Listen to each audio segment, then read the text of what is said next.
Salut les mémonistes, ici Mémoroll et aujourd'hui, petite vidéo d'explication, je vais utiliser la table de rappel pour pouvoir retenir 5 dates historiques très efficacement et très facilement. Si vous n'avez pas vu la vidéo sur la table de rappel, je vous mets la petite fiche ici. Alors, les dates que je vais vous donner sont des dates que j'ai mémorisées depuis très longtemps. Donc, j'ai utilisé ma table de rappel personnelle pour pouvoir mémoriser ces dates. Mais ne vous en faites pas, j'ai mis ma table de rappel en lien dans la description. Donc, n'hésitez pas à la télécharger et à la regarder pendant que vous regardez cette vidéo. Comme ça, vous ne serez pas perdu avec les histoires que je vais inventer parce que vous aurez déjà les images que je vais utiliser. Vous êtes prêts? Générique!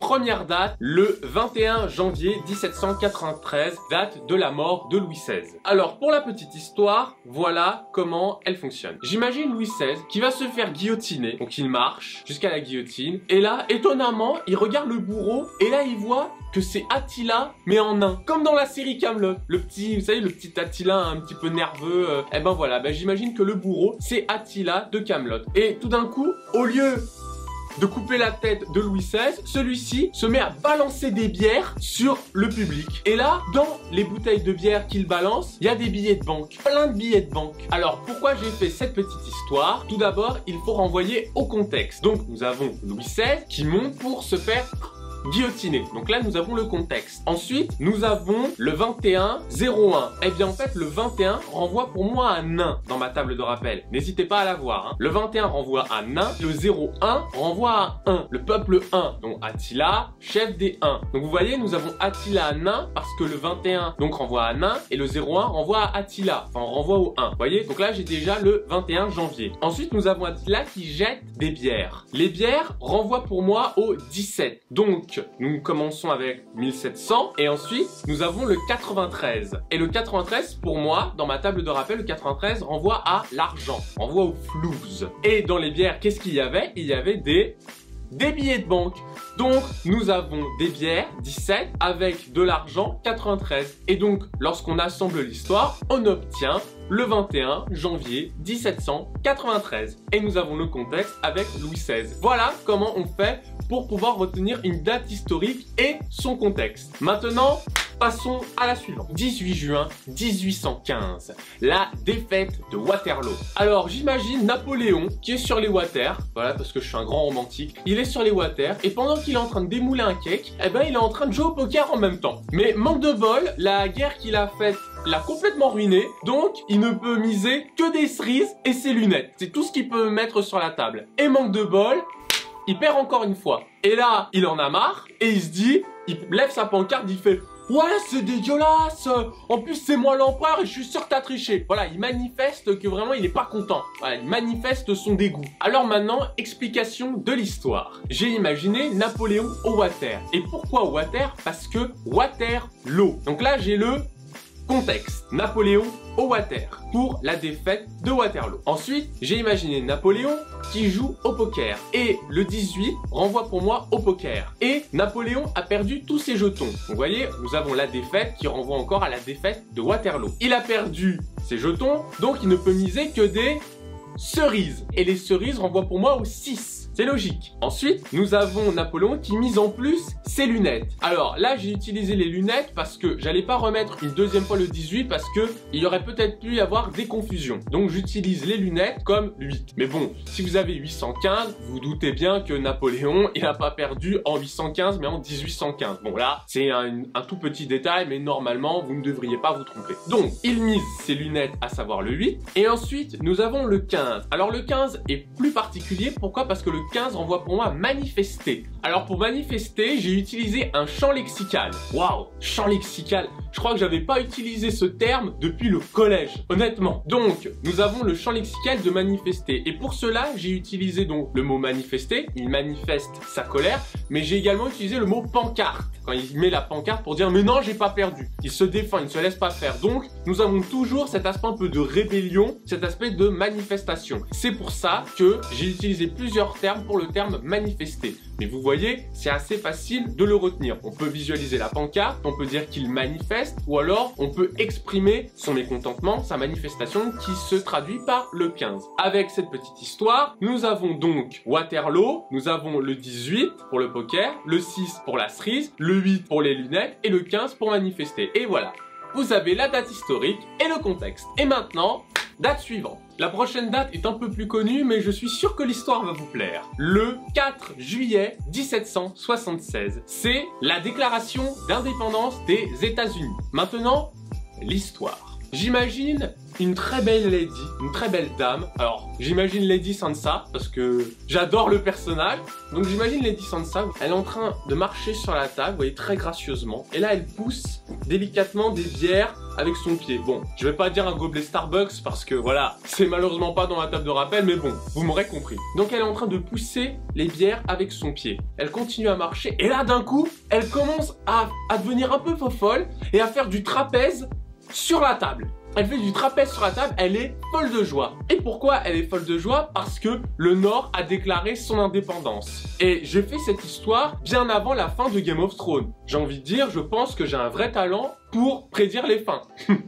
Maintenant, l'explication de l'histoire. Nous avons donc le 4 pour dame. Le 4 renvoie à dame pour moi. Et dame, donc du coup, je pense à Lady Sansa parce que c'est une grande dame. Ensuite, nous avons le 7. Et le 7 renvoie pour moi à table. Rappelez-vous, Sansa marche sur la table. Ensuite, elle pousse les bières avec son pied. Et les bières renvoient pour moi au 17. Souvenez-vous de la première histoire. Ensuite, elle devient un petit peu folle et elle se met à faire du trapèze, voilà, sur la table. Elle est folle de joie, elle fait du trapèze. Pour le 76. Le 76 renvoie pour moi à trapèze. Ensuite, elle est folle. Pourquoi? Parce que le Nord vient de déclarer son indépendance. Mais en réalité, n'oubliez pas que ça renvoie au contexte. Ce n'est pas le Nord qui a déclaré son indépendance, mais c'est les États-Unis d'Amérique. Donc là, nous avons le contexte tout à la fin. L'indépendance renvoie à la déclaration d'indépendance. Donc nous avons le 4, nous avons le 7, nous avons le 17 et le 76 et nous avons l'indépendance. Et cela vous permet de vous souvenir de la déclaration d'indépendance des États-Unis. Prochaine histoire, bon, je vais tricher un petit peu, mais ça vous fera réviser. Le 9 novembre 1989. Si vous avez vu ma vidéo sur la table de rappel, vous savez que c'est la chute du mur de Berlin. Et l'histoire, c'était donc vous-même qui lancez des œufs contre le mur, et là d'un coup apparaît le diable pour le 11, et ensuite celui-ci se transforme en Minotaure. Et le Minotaure envoyé au 89.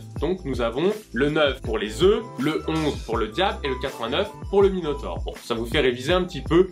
Maintenant, suivant. Dernière date, le 13 septembre 1993. C'est la date des accords d'Oslo. Maintenant, la petite histoire. J'imagine deux individus masqués qui sont en train de se jeter des œufs en fer dessus. Et tout d'un coup, ils s'aperçoivent qu'ils ont plus de munitions. Ils ont trop lancé d'œufs. Donc du coup, ils jettent des gros paquets de billets trempés. Ils jettent et puis après, ils ont plus de billets non plus. Donc après, ils se lèvent, ils enlèvent leur masque et ils se disent « Allez, tu sais quoi, on fait la paix.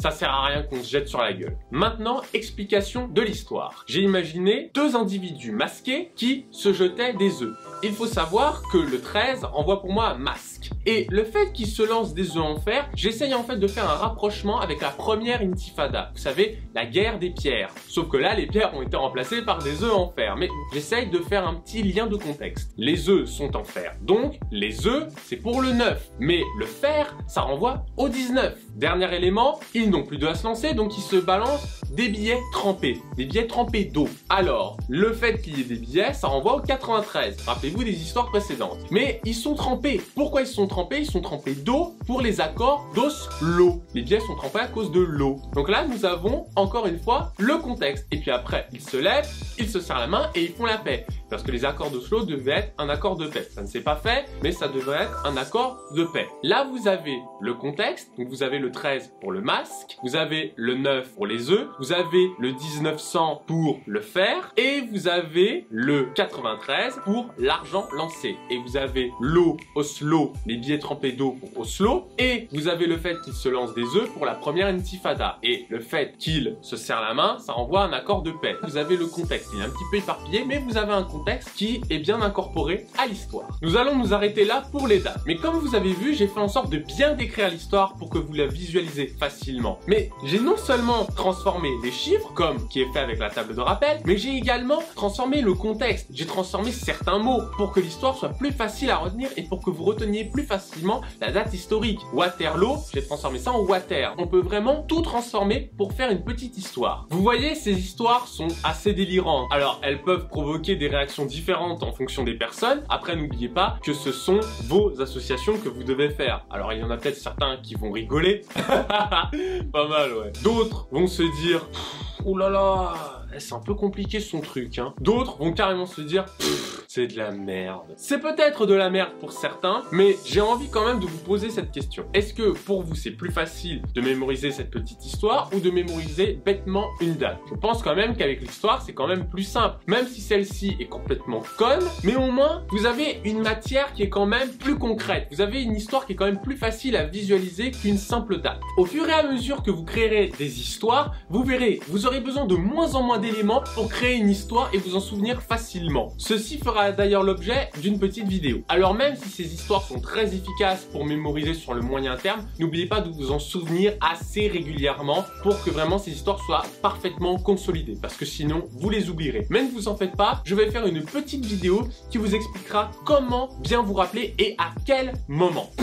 T'es chiant, tu peux pas faire une vidéo, tu combines tout, t'es obligé de faire, alors je vais faire une vidéo ici, je vais faire une vidéo ça, je vais faire une vidéo ça. Alors tu préfères une vidéo qui dure 1 heure et où je mets toutes les techniques en vrac et où c'est le bordel, ou tu préfères plusieurs petites vidéos et comme ça tu peux progresser un petit peu chaque jour, c'est peut-être mieux, non? Ouais, ok, bon ça va. Voilà.